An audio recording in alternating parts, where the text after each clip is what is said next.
días tengan todas y todos ustedes, quienes nos acompañan a través de nuestras redes sociales aquí en el YPC Jalisco. Mi nombre es Miriam Gutiérrez, yo soy consejera electoral y les agradecemos mucho que nos acompañen en este podcast del Día Naranja del mes de marzo. A quienes nos acompañan a través de nuestro canal de YouTube y Spotify, les agradecemos mucho que puedan acompañarnos junto con la maestra Angélica Contreras. Muchísimas gracias, maestra, por estar aquí con nosotras. En esta ocasión queremos abordar el tema de violencia política contra las mujeres en razón de género, con un enfoque en sus manifestaciones en el ámbito digital, para lo cual la maestra Angélica Contreras es una experta. Ella es feminista, transincluyente, especialista en derechos digitales con perspectiva de infancias, de género y de derechos humanos. Y me voy a permitir leer su hoja de vida, su semblanza, maestra, antes de iniciar.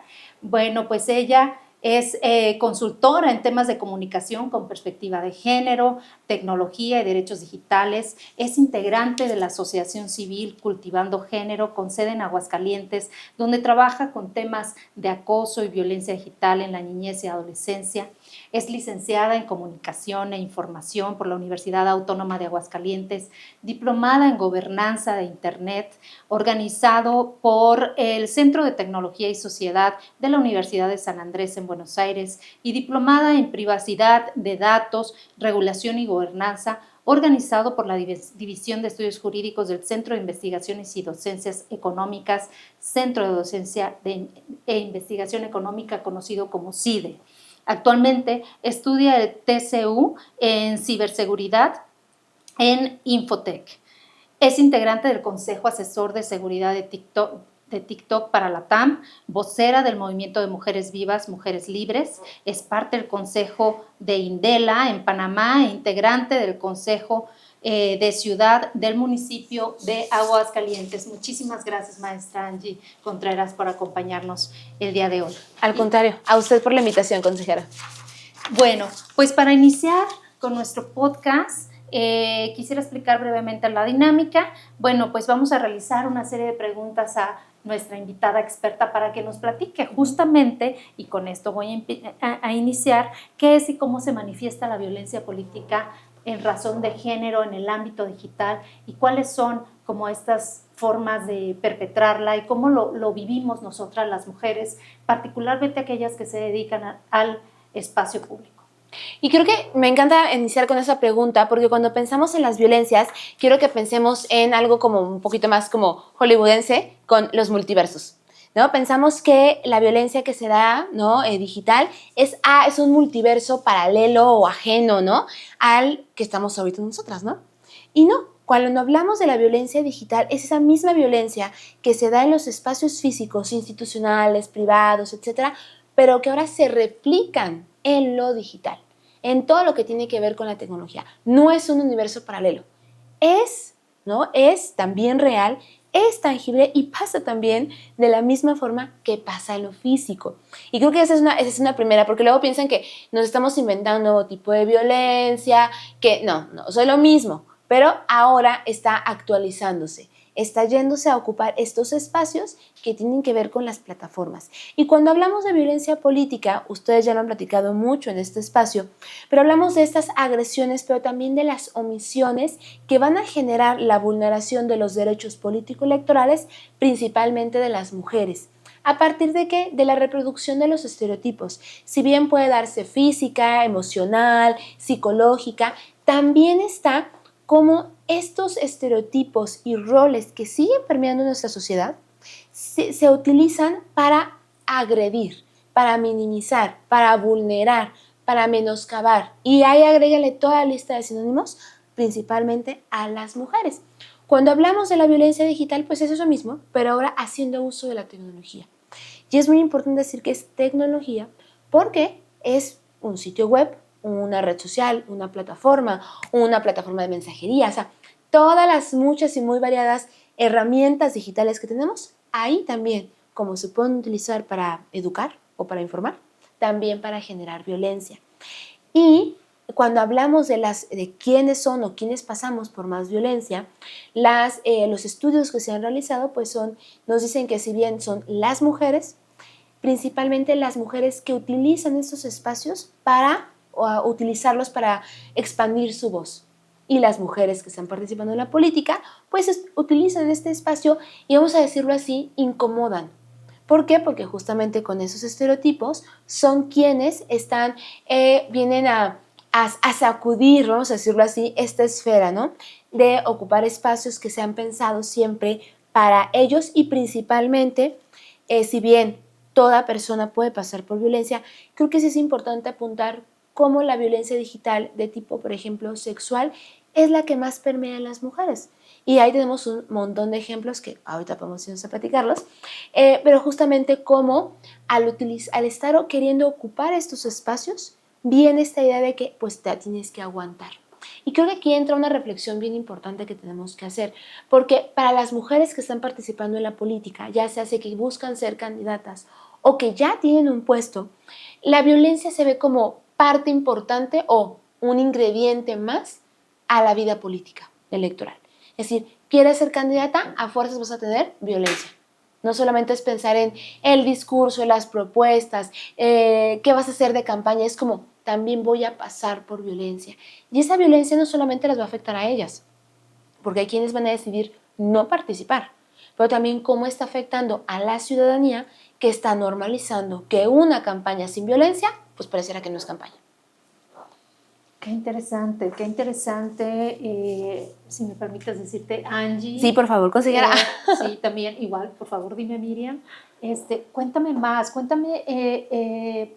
platícame de estos ejemplos de los que mencionabas. Danos algunos ejemplos para que también la ciudadanía pues tenga mucha claridad de los retos que tenemos o que enfrentan las mujeres en la política y que al momento de salir a hacer campañas, cómo les está afectando la generación o la perpetración de violencia a través de medios digitales. Y también un poquito de si este tipo de violencias generan otro tipo de violencias en estos espacios. Ay, me parece muy importante esta segunda pregunta porque luego pensamos que solo se va a quedar en el teléfono, ¿no? Y con eso me voy para los ejemplos. Claro que afectan y se va a salir de la plataforma. Cuando hablamos de las violencias digitales, se piensa que solamente es el teléfono. Pero también eso tiene una repercusión en qué pasa cuando se denuncia. Porque se minimiza, se piensa que ay, no tiene impacto, pero también se piensa que se va a quedar solo en el teléfono. Digo, a ver, cuando hablamos de violencia digital, no me refiero a que el teléfono va a cobrar vida, ni a que la computadora me va a querer morder, o que el cable, no. Me refiero a que estas situaciones que pasan en el teléfono están impactando en quien lo lee. Y puede ser yo como candidata que estoy leyendo, que me están diciendo, que me están juzgando por mi apariencia, por cómo me veo, que porque si soy buena madre, soy mala madre, todos estos roles. Pero también esto, cómo impacta en quien va a decidir en elegir a alguien. Y por eso estas violencias tienen un impacto en la democracia. ¿Por qué? Porque entonces no solamente se va a quedar en el comentario de la publicación, sino que está impactando en las personas. Entonces, ¿qué idea se queda? Entonces no se queda solo en el teléfono. Va a afectar emocional, psicológicamente, pero también físicamente, por ejemplo.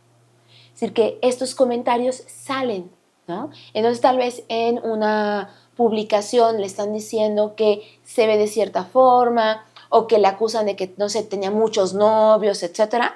Y eso se puede llevar, por ejemplo, a lo físico en una entrevista o en algún meeting en la calle o en una activación, por ejemplo, con vecinas y vecinos, que le pregunten por eso. Y ya no se quedó solamente en la pantalla, sale de la pantalla y entonces, vamos a decirlo así, es cuando la gente dice, es que ya se volvió real.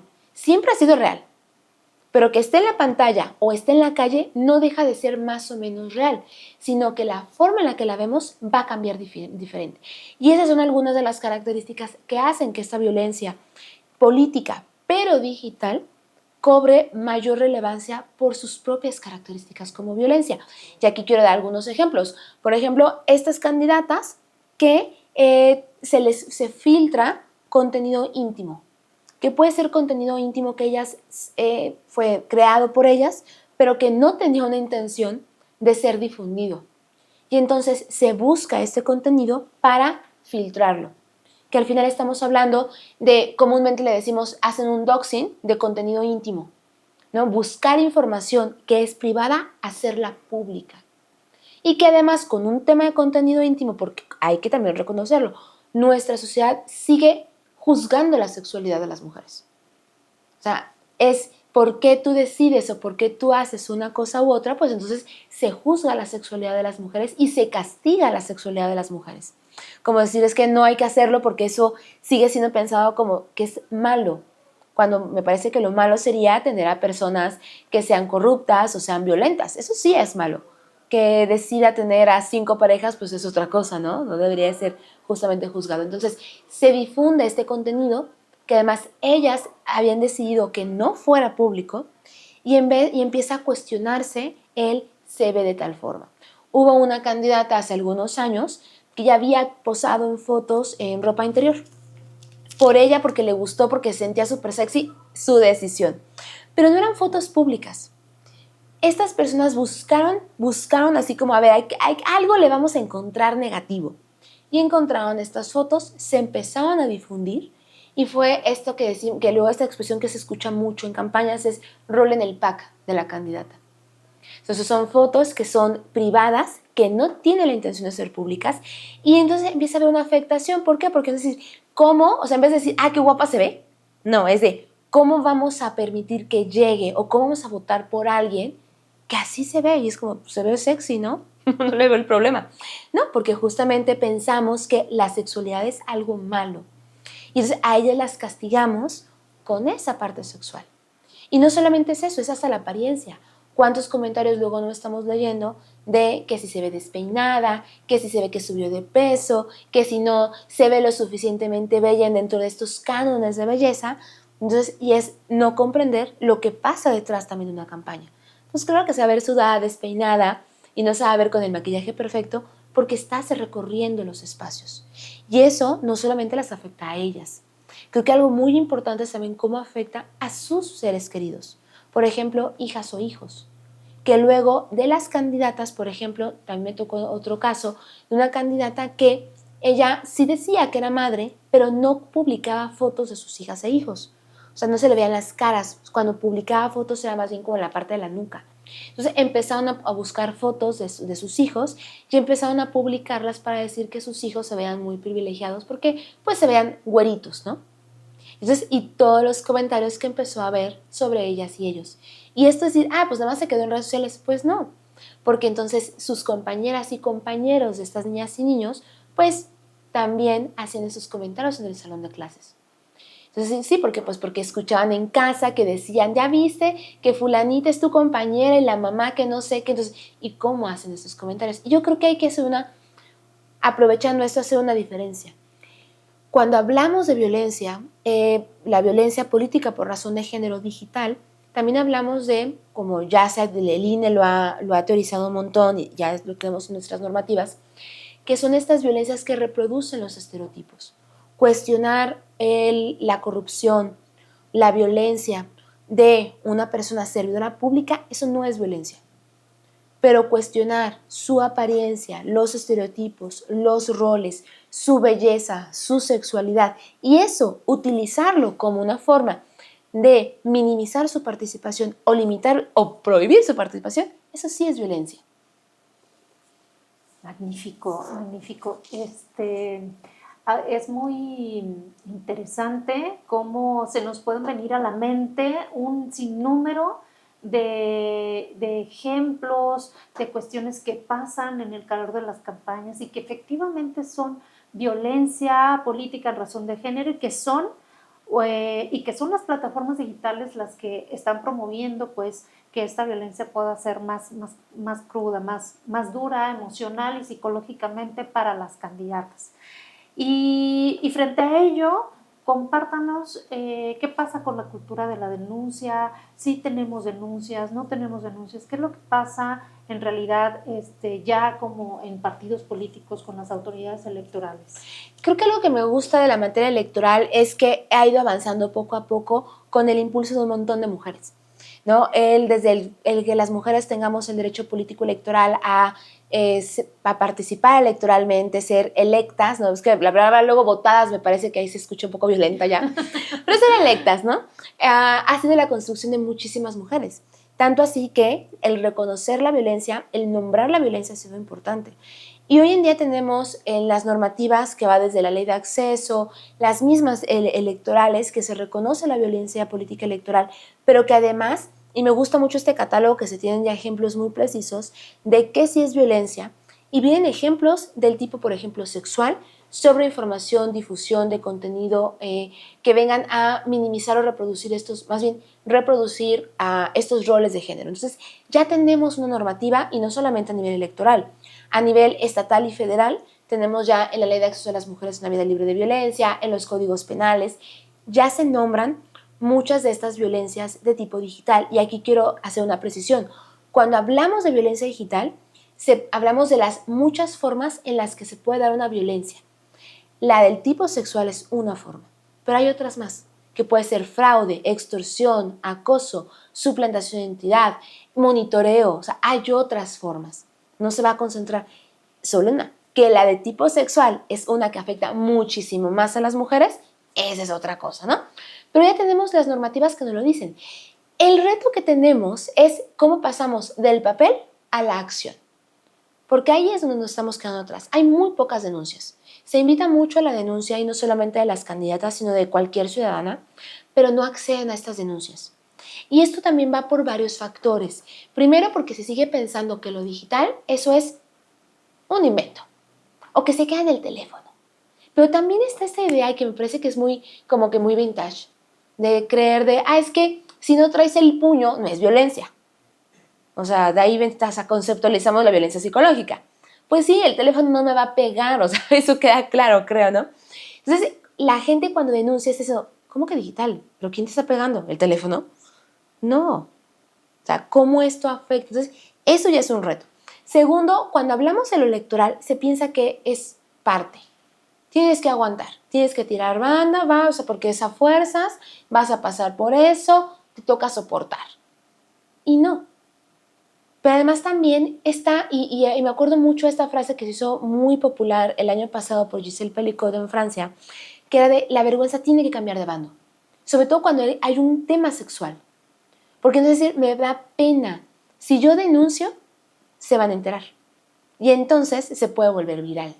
Principalmente la del tipo sexual. Y nos ha pasado, y me ha pasado con otras candidatas, que pasan por alguna situación, sobre todo que manipulación o que crean contenido de tipo sexual falso, o que es contenido real y que lo buscan, o sea, utilizar, que es que si yo denuncio o yo cuento, la gente va, ¡ah! Ya supiste, buscan el contenido, ¿no? Y se va a volver viral. Entonces, por ese me decir, mejor que no se sepa y se queda como controladito. Pero pues eso es decir, el no denunciar no nos da tampoco cifras. Y también otro de los retos que tenemos, si bien ya está en papel, ok, pero cómo estamos dándoles herramientas tanto de capacitación como técnicas a los operadores de justicia. Cómo investigas, cómo recopilas las evidencias y las pruebas, cómo tienes un diálogo con las empresas de redes sociales y plataformas para cómo resguardas el tema. Que no digan, es que ya lo eliminó y ya. ¿Cómo que ya? ¿Dónde está? ¿Cómo le pides, oye, plataforma, a ver, si va a durar 6 meses, ¿cómo le hacemos para extendernos el plazo?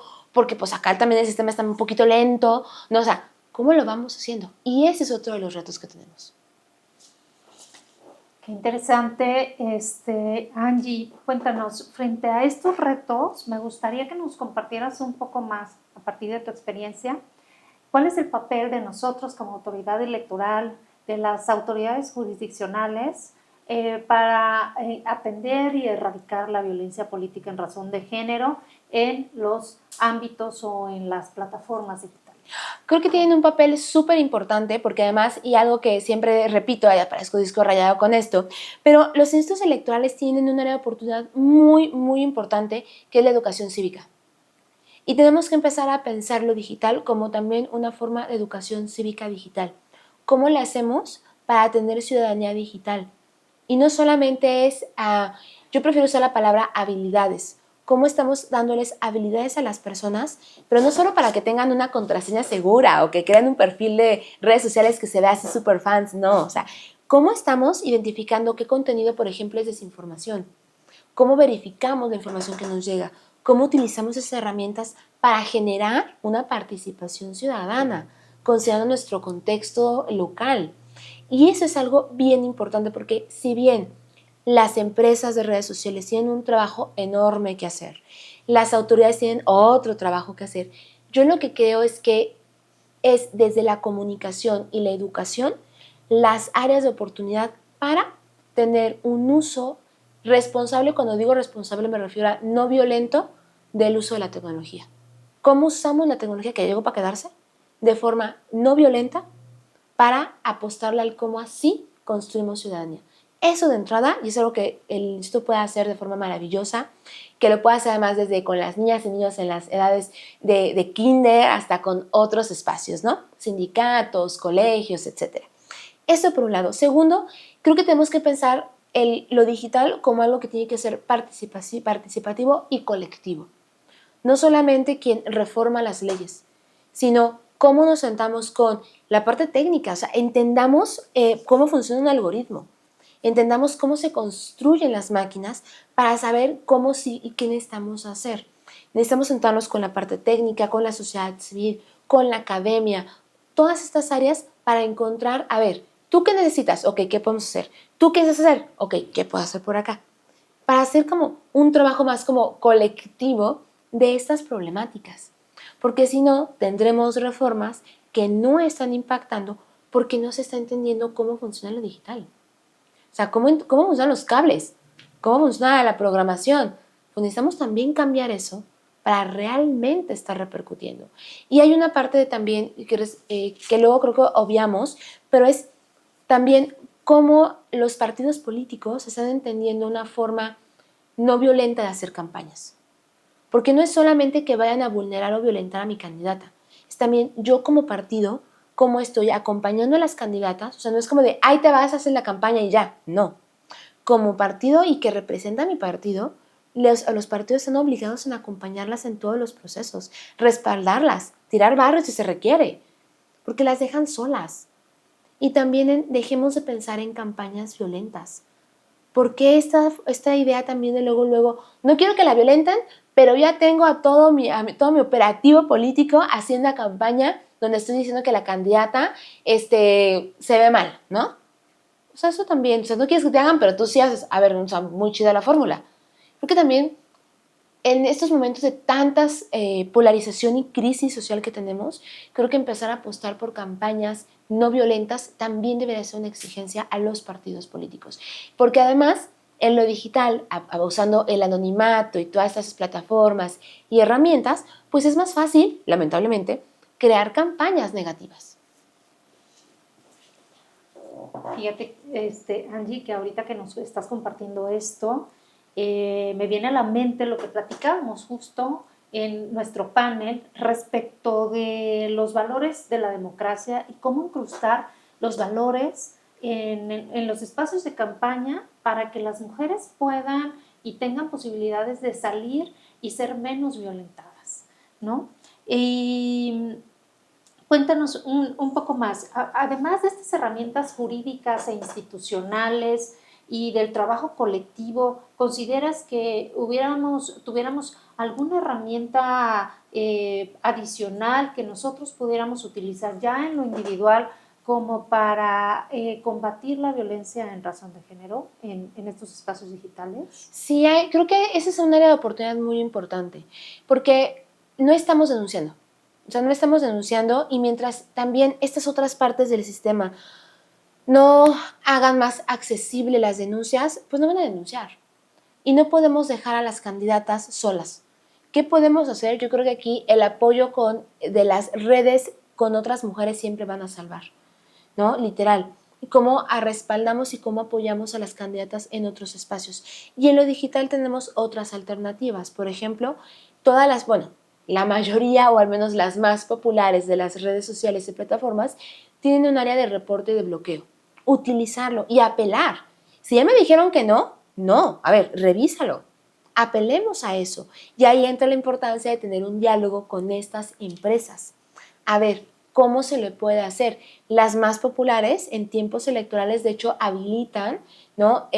La observación más participativa, por ejemplo, por ese tipo de violencias. Pero también esta parte del apoyo emocional.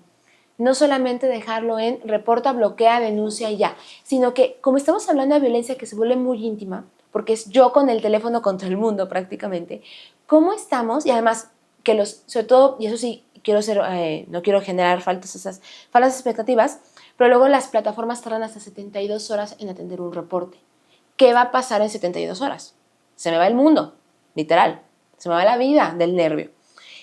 ¿Qué hacer? Pues cómo fortaleces, por ejemplo, una red de apoyo, que estén otros ojos, por ejemplo, observando y haciendo captura de pantalla, o reportando, o también el que no se vuelva algo viral y que se nos salga de control. También es esa parte. ¿Y qué pasa con los medios de comunicación?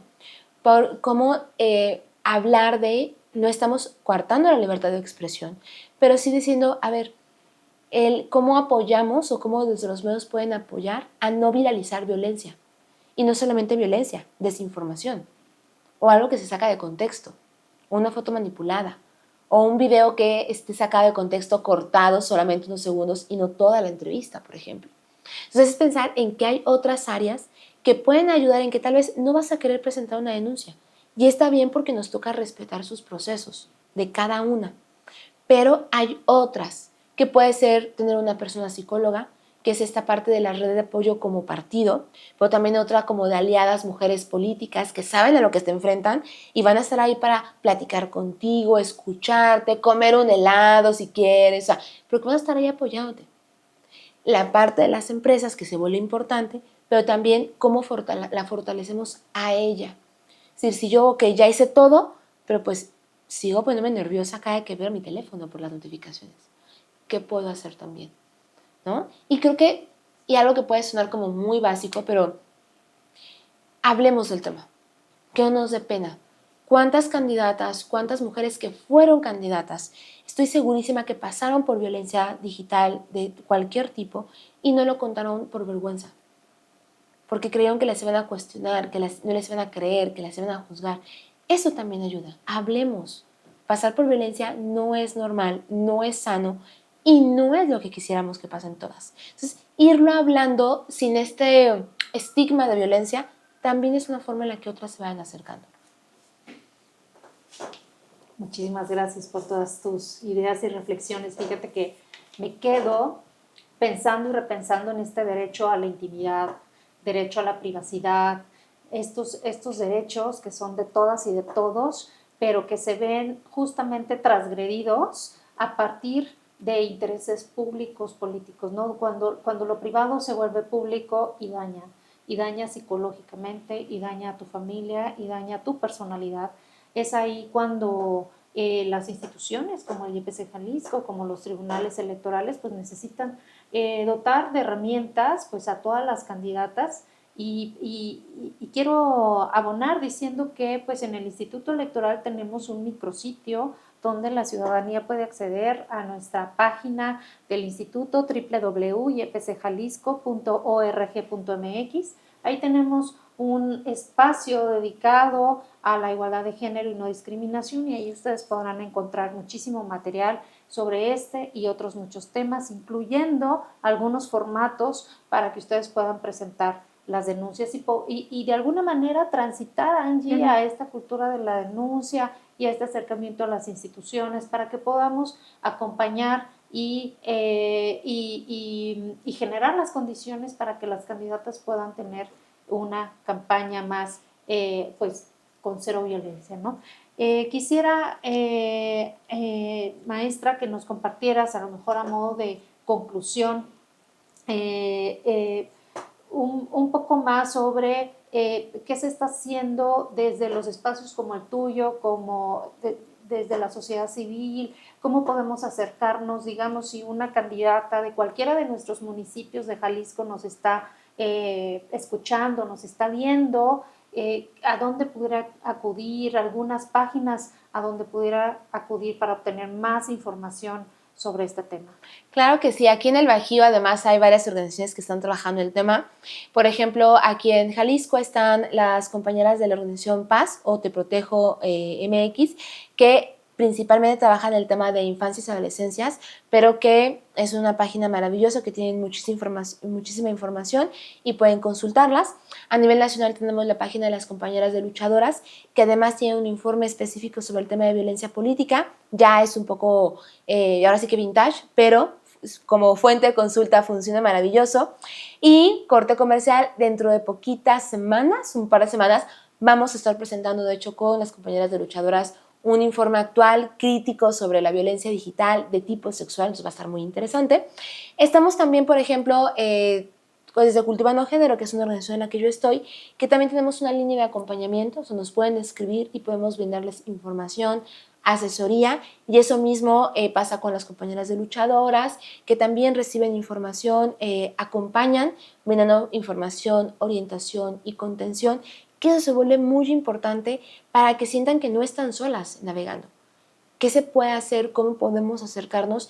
Eso también se vuelve importante, porque el que sean mujeres públicas, políticas, no quiere decir que pierdan su derecho a la privacidad o la intimidad. También es su derecho.